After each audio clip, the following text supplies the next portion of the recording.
ఈ practice bits previous year మొదటి ప్రశ్న. ద ప్రాసెస్ ఆఫ్ ఎడ్యుకేషన్ గ్రంథకర్త ఎవరు క్రింది వానిలో? ద ప్రాసెస్ ఆఫ్ ఎడ్యుకేషన్ గ్రంథకర్త జెరోమ్ బ్రోనర్. Jerome Bruner. తర్వాయి ప్రశ్న. జగడగొండి వయసుగా పేర్కొనబడే దశ క్రింది వానిలో? జగడగొండి వయసుగా పేర్కొనబడే దశ ఉత్తర బాల్య దశ. ఉత్తర బాల్య దశ. తర్వాయి ప్రశ్న. పిల్లవాడు ఒంటరిగా పనిని చేయగలిగినంత వరకు విద్యార్థులకు ఉపాధ్యాయుడు అందించే తాత్కాలిక మద్దతును ఇలా అంటారు. స్కాఫోల్డింగ్ అంటారు. స్కాఫోల్డింగ్. తర్వాయి ప్రశ్న. వీరిని విద్య నేర్వగల మానసిక వికలాంగులుగా పరిగణిస్తారు. విద్య నేర్వగల మానసిక వికలాంగులుగా పరిగణిస్తారు. స్వల్ప బుద్ధిమాంజుల్లి. స్వల్ప బుద్ధిమాంజుల్లి విద్య నేర్వగల మానసిక వికలాంగులుగా పరిగణిస్తారు. తర్వాయి ప్రశ్న. విద్యా ప్రమాణాల ఆధారంగా చేసే మూల్యాంకనాన్ని ఏమంటారు?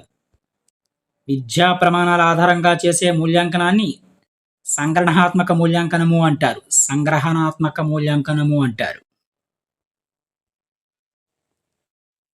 తర్వాయి ప్రశ్న.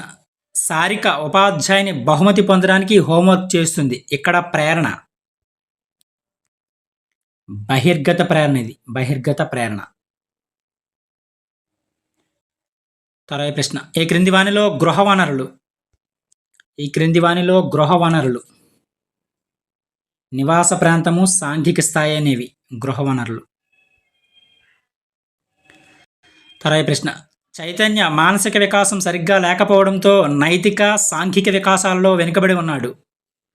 ఇది ఈ వికాస సూత్రానికి చెందింది క్రింది వానిలో? వివిధ వికాసాలనేవి పరస్పర సంబంధంగా కొనసాగుతాయి. దీనికి సంబంధించింది.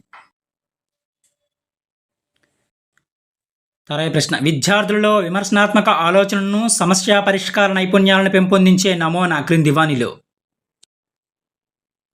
విద్యార్థి కేంద్రీకృత నమూనా అనేది పెంపొందిస్తుంది. తర్వాయి ప్రశ్న. పెరుగుదల వికాసంపై ప్రభావం చూపే బాహ్యకారకం క్రింది వానిలో? పెరుగుదల వికాసంపై ప్రభావం చూపే బాహ్యకారకం ఏదంటే కుటుంబ సాంఘిక స్థితి అనేది. తర్వాయి ప్రశ్న. విద్యా హక్కు చట్టం ప్రకారం పిల్లల ఇంటికి ఇంత దూరంలోనే ప్రాథమిక పాఠశాలను ఏర్పాటు చేయాల్సి ఉంటుంది. 1 కిలోమీటర్ పరిధిలో. విద్యా హక్కు చట్టం ప్రకారం పిల్లల ఇంటికి ఇంత దూరంలోనే ప్రాథమిక పాఠశాలను ఏర్పాటు చేయాలి, 1 కిలోమీటర్ లోపు. తర్వాయి ప్రశ్న. ఉపాధ్యాయుడి భవిష్యత్తులో తన విద్యార్థులు ఏ వృత్తిలో రాణించబోతున్నారో తెలుసుకోవాలనుకుంటున్నాడు. అతను నిర్వహించవలసిన పరీక్ష క్రింది వానిలో? సహజ సామర్థ్య పరీక్ష నిర్వహించాలి. సహజ సామర్థ్య పరీక్షను. తర్వాయి ప్రశ్న. పోస్కో చట్టం 2012 యొక్క లక్ష్యం ఏమిటి క్రింది వానిలో? పోస్కో చట్టం లైంగిక వేధింపులు మరియు దోపిడీ నుండి పిల్లలను రక్షించడానికి ఉద్దేశించబడింది. పోస్కో చట్టం 2012.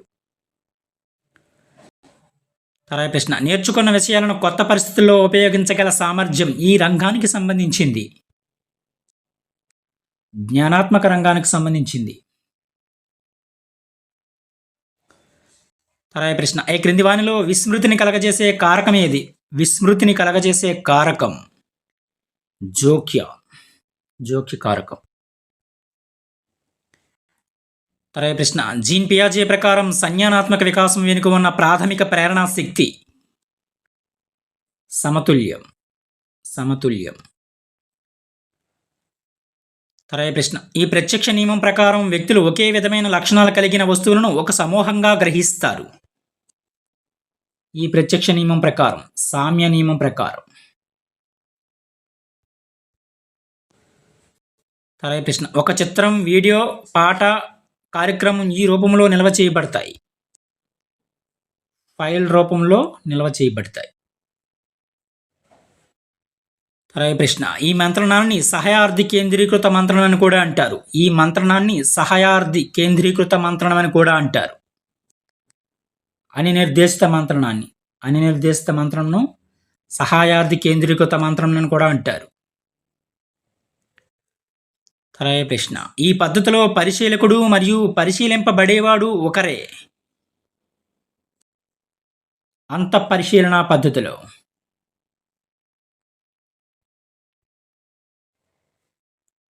సరైన ప్రశ్న. హిందీ నేర్చుకున్న వ్యక్తి సంస్కృతం నేర్చుకునేటప్పుడు జరిగే అభ్యాసన బదలాయింపు. అనుకూల బదలాయింపు. హిందీ నేర్చుకున్న వ్యక్తికి సంస్కృతం ఈజీగా వస్తుందన్నమాట. అనుకూల బదలాయింపు ఇది. సరైన ప్రశ్న. అధ్యాపకుడు ఉపాధ్యాయ శిక్షణార్థులకు ప్రదర్శనా పాఠం చెబుతున్నారు. ఇక్కడ జరుగుతున్న అభ్యాసనం. పరిశీలన అభ్యాసనం. సరైన ప్రశ్న. గార్డినర్ బహుళ ప్రజ్ఞలకు చెందని ప్రజ్ఞ. గార్డినర్ బహుళ ప్రజ్ఞలకు చెందని ప్రజ్ఞ. యాంత్రిక ప్రజ్ఞ. సరైన ప్రశ్న. ఈ క్రింది వానిలో కోల్బర్గ్ నైతిక వికాస దశ కానిది. కోల్బర్గ్ నైతిక వికాస దశ కానిది ఏది అడిగారు. సామాజిక హక్కులు ప్రజాస్వామికంగా ఆమోదించబడని చట్టనీతి. ఇది మాత్రం కాదు. మిగిలిన కూడా సరైనవి. విధేయత, శిక్ష, నేపథ్య నీతి, అదేవిధంగా అధికారము, సామాజిక వ్యవస్థ నిర్వహణ నీతి, అదేవిధంగా వ్యక్తిగత నీతి సూత్రాలు, అంతరాత్మ నీతి. ఇవన్నీ కూడా కోల్బర్గ్ నైతిక వికాస సూత్రాలే, దశలే. కొత్త అవసరం కాదు. సరైన ప్రశ్న. ఎన్ఈపి 2020 ప్రకారం నూతన విద్యా విధాన నమూనా. జాతీయ విద్యా విధానం 2020 ప్రకారం నూతన విద్యా విధాన నమూనా 5+3, 3+4 నమూనా. సరైన ప్రశ్న. స్మృతి ప్రక్రియ సరైన వరుస క్రమం. స్మృతి ప్రక్రియ సరైన వరుస క్రమాన్ని గుర్తించండి క్రింది వానిలో. స్మృతి ప్రక్రియకి సంబంధించి స్మృతి చిహ్నాలు, ధారణ, జ్ఞప్తికి తెచ్చుకోవడం. సరైన ప్రశ్న. భాగస్వామ్య మరియు సహకార అభ్యాసనాల ద్వారా జరిగే అభ్యాసనం. విద్యార్థి కేంద్రీకృత అభ్యాసనం. భాగస్వామ్య మరియు సహకార అభ్యాసనాల ద్వారా జరిగే అభ్యాసనం విద్యార్థి కేంద్రీకృత అభ్యాసనం.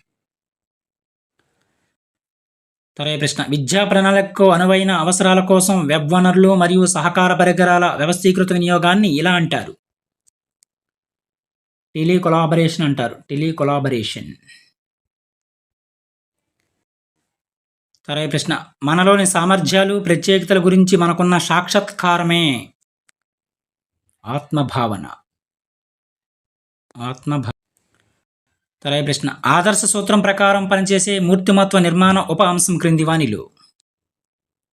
ఆద్యాహం.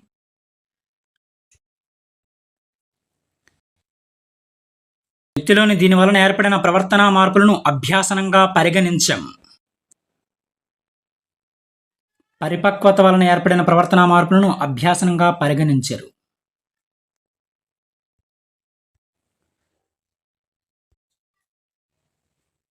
సరైన ప్రశ్న. బోధనా యంత్రాలు ఈ సిద్ధాంతం ఆధారంగా తయారు చేయబడ్డాయి. బోధనా యంత్రాలు అనేవి పరికరాత్మక నిబంధన ఆధారంగా. సరైన ప్రశ్న. గంట శబ్దానికి లాలాజలం స్రవించడము అనేది. గంట శబ్దానికి లాలాజలం స్రవించడము అనేది నిబంధిత ప్రతిస్పందన. నిబంధిత ప్రతిస్పందన.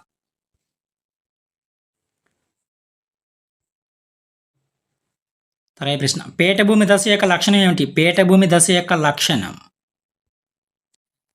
అభ్యాసనంలో పురోగతి అనేది ఉండదు. పీఠభూమి దశ యొక్క లక్షణం ఏంటంటే అభ్యాసనంలో పురోగతి ఉండదు. సరైన ప్రశ్న. ఆర్టీఈ చట్టం 2009 ప్రకారం సన్నాహక గంటలతో కలిపి ఉపాధ్యాయునికి వారానికి కనీస పని గంటలు 45 పని గంటలు. సరైన ప్రశ్న. కార్తీక్ నేను నా హోంవర్క్ పూర్తి చేస్తే నన్ను టీవీ చూడనిస్తారా అని తన తల్లిని అడుగుతున్నాడు. కోల్బర్గ్ ప్రకారం కార్తీక్ యొక్క నైతిక వికాస దశ క్రింది వానిలో. సహజ సంతోష, సహకార సంతోష, నేపథ్య నీతి. సరైన ప్రశ్న. పూర్తి చేసిన పనుల కన్నా మధ్యలో ఆపేసిన పనులు ఎక్కువ కాలం గుర్తుండడాన్ని ఇలా అంటారు. పూర్తి చేసిన పనుల కన్నా మధ్యలో ఆపేసిన పనులు ఎక్కువ కాలం గుర్తుండడాన్ని ఇలా అంటారు. జైగార్నిక్ ప్రభావము అంటారు. జైగార్నిక్ ప్రభావం. సరైన ప్రశ్న. జ్ఞానాత్మక రంగానికి సంబంధించి ఉన్నత స్థాయి లక్ష్యం క్రింది వానిలో. మూల్యాంకనం. సరైన ప్రశ్న. వృత్యాంతర శిక్షణల మీద ఉపాధ్యాయుల వైఖరిని అధ్యయనం చేయడానికి అనువైన పరిశోధనా పద్ధతి క్రింది వానిలో. వర్ణనాత్మక పరిశోధన.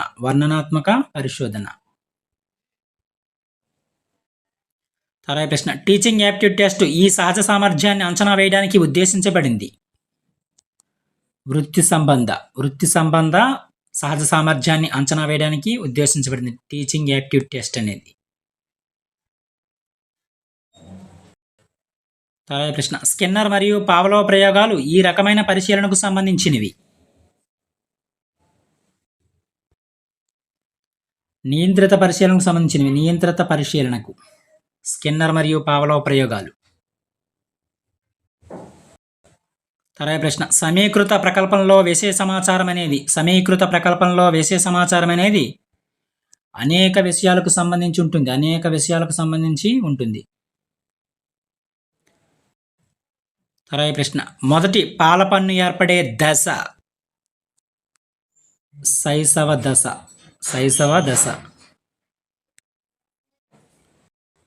తర్వాత ప్రశ్న పరిశీలనాభ్యాసనంలోని దశల వరుస క్రమాన్ని గుర్తించండి. క్రింది వానిలో పరిశీలనాభ్యాసనంలోని దశల వరుస క్రమం: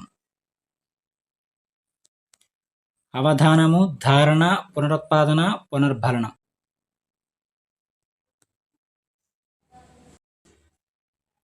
తర్వాత ప్రశ్న కొన్నిసార్లు గత సమాచారం కొత్త సమాచారాన్ని నేర్చుకోవడానికి సులభతరం చేస్తుంది. ఈ దృగ్విషయాన్ని ఇలా అంటారు: బదిలీ ప్రభావము అంటారు. తర్వాత ప్రశ్న కాలక్రమంగా మనం ఇతరులతో సంబంధాలు ఏర్పరచుకునే విధానంలో మార్పులు దీనిని సూచిస్తాయి. సాంఘిక వికాసాన్ని సూచిస్తాయి. కాలక్రమంగా మనం ఇతరులతో సంబంధాలు ఏర్పరచుకునే విధానంలో మార్పులు సాంఘిక వికాసాన్ని సూచిస్తాయి. తర్వాత ప్రశ్న ఇది కంప్యూటర్ మనకు అందించే తపాలా సర్వీస్ వంటిది. ఈమెయిల్.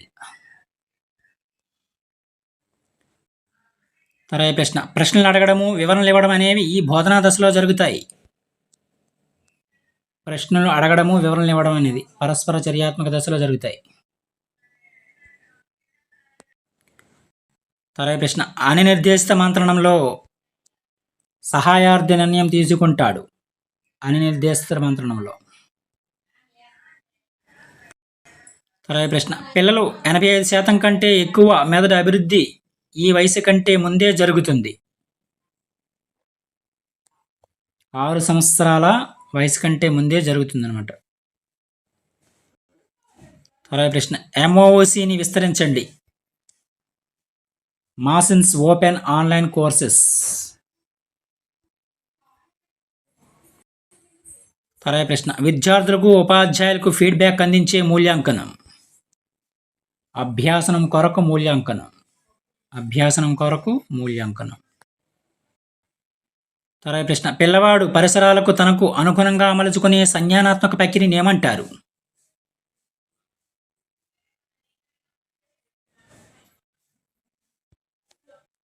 సాంశీకరణము అంటారు. సాంశీకరణం. తర్వాత ప్రశ్న పిల్లలందరిలో భాషాభివృద్ధి అనేది శబ్దాలతో మొదలై క్రమంగా వాక్యాలతో మారుతుంది. ఇక్కడ ఇమిడి ఉన్న వికాస సూత్రం ఏమిటి?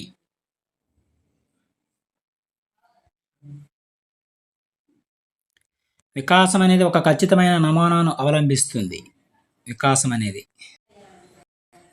తర్వాత ప్రశ్న రవి ఒక పద్యం నేర్చుకోవడానికి 15 ప్రయత్నాలు తీసుకున్నాడు. 1 నెల తర్వాత దానిని తిరిగి నేర్చుకోవడానికి 3 ప్రయత్నాలు మాత్రమే తీసుకున్నాడు. అతని యొక్క పొదుపు గణన ఎంత? పొదుపు గణనకు మన ఫార్ములా ఏంటంటే అసలు ప్రయత్నాలు మైనస్ పునరభ్యాసన ప్రయత్నాలు బై అసలు ప్రయత్నాలు ఇంటూ 100. ఇది ఫార్ములా. ఇక్కడ 12 వస్తుంది. 5 మూల 5 20. ఓకే. 3 4 12 4 20 80%.